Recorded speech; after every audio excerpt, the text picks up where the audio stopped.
Мына Камриді 3.300.000-ға алған болатынбыз. Осыдан 3 жыл бұрын. Әлі күнге шейін кредитін төлеп жатырмын.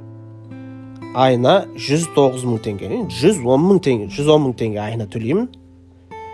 3/3 сол кезде түскен бағалар енді араб сборка Эмираттан келген. Енді көбісі айтатындай пешкісі жаман, анандай енді Камридің арасында ең арзаны, ең төменгі несі ғой, араб деген. Біздің білуімізше. Енді одан кейін осы машинаны жүргіздім, біраз уақыт болды. Ешқандай жаманшылығын көрген жоқпын. Тек осыдан 4-5 ай бұрын күздің кезінде машинаның астында бір поддон ұрып моторын стук қылып алғаным бар енді. Бұрыннан да сонда кеп тұрған шығар деп ойлаймын. Бірақ соны ұрып алып астан сондай бір жағдай болып қалды енді.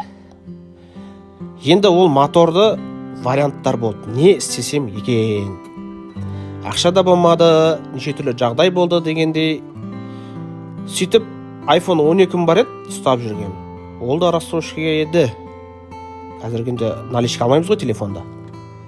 Сол iPhone 12 телефонды саттым. 300-ге саттым наличка. Сөйтіп барып амал жоқ. Привозной моторға ақша жетпейді.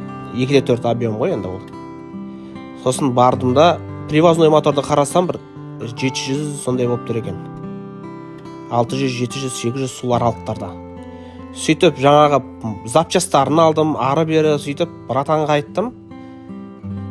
Мынаны бір жинап бер, деріске қалып.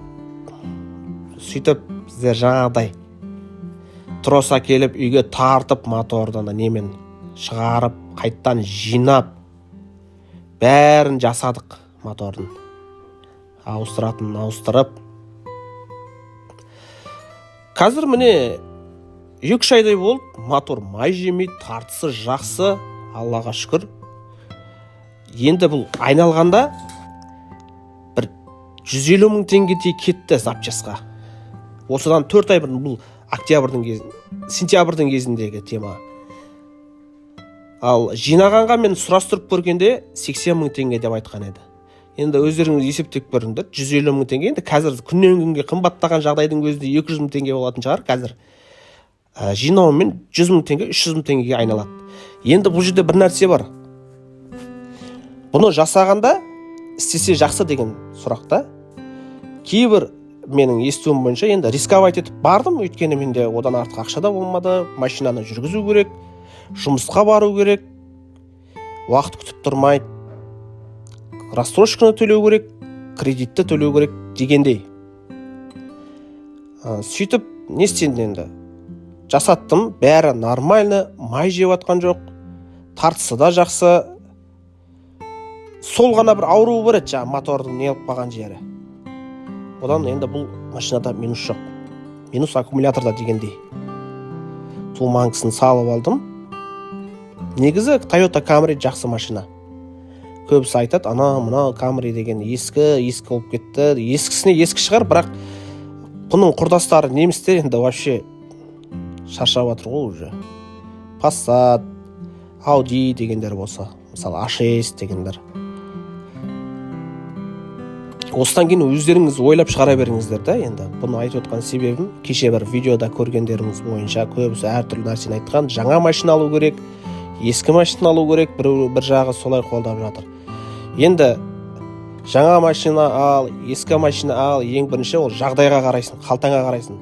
Жағдайың келмесе, вообще машина алмайсың, автобуспен жүресің, таксимен жүресің дегендей тема ғой, енді оны бәріміз білеміз. Қалтада қанша ақша, соған лайық көлік алу керек.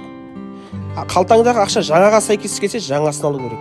Қалтаңдағы ақша ескіге сәйкес келсе, ескісін алу керек.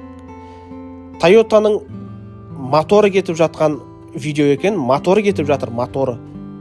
Ол мотор любой машинада кетеді. Уақыты жетеді, кетеді болды. Ол моторды ауыстырып салып барып жұмыс істеуге болады. Әрине, біреу кісілер айтып қойған, кобальт жақсы, жаңағыдай гранта жақсы, бәрі жақсысына жақсы. Барлық адамдар машина заводтарда жасайды, бірақ енді мен Ресейдің көліктеріне жоламауға кеңес берем. Жалпы қолдан келсе акцент, қолдан келсе. Менің бұл 5 миллионға Camry алғанша акцент алған дұрыс сияқты. 2013-2014-тің.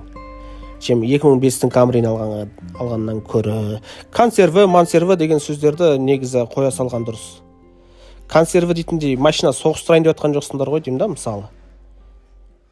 Алла сақтасын, ол ДТП не дегендер ол қай-қайсысы да оңып жатқан жоқ. Ондай статистиканы білмейді екен мен. Консервіден көп адам өліп жатыр екен, Camry'ден үйтіп жатыр екен, бүйтіп жатыр екен. Кімнің ажалы жетеді, сол матизбен де жүр ғой адамдар, мысалы да. Мотоциклмен де жүр дегендей.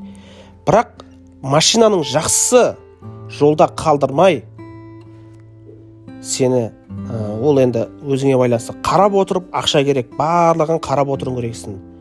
Егер ондай сөз көп болатын болса, барды жаңа машина алу керек. Ала алмайсың ба, ескі машинаға тіл тигізіп сөйлемеу керек. Арнаға жазылыңыздар, лайк басыңыздар, сау болыңыздар.